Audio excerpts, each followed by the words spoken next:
ملګرو سلامونه، هیله ده چې جوړ روغ اوسئ. د کوچني اختر مبارک شه او په دې هیله چې د خپلو کورنیو سره په خوښۍ تیر کړئ او د کرونا وبا څخه په امن کې اوسئ. ستاسو سره غواړم چې خپل یو آزاد نظم چې تیر کال د اختر په شپه مې لیکلی و هغه شریک کړم په دې هیله چې ستاسو خوښ شي. عنوان دی پردیس اختر. کاش چې ته هم را سره وای، څو کیسې به مو کولی، وړوکوالي کې به خورې، څه کانې به مو کولې. زما او ستا هغه جنګونه، زما او ستا هغه جنګونه، تل ګیلې به مو کولې.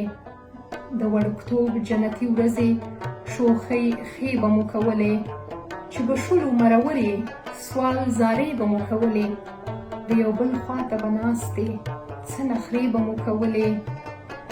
په کټ کټ به په خندا شو، واړې بیرته به پخلا شو.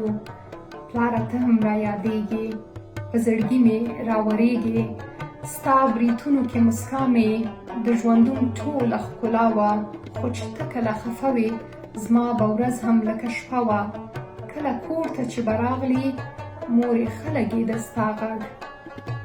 ته چې کله به هم نه وې کور به نه و د کور غوندې. مینه ستاسو مې هم ورونو ژړوي دلته تل ډېره. دا فضا به خالي نه وای، دا ښارونه به ښایسته وای. څومره زما به دا زړګی هم لکه غره غوندې ډاډه وای. مننه ستاسو.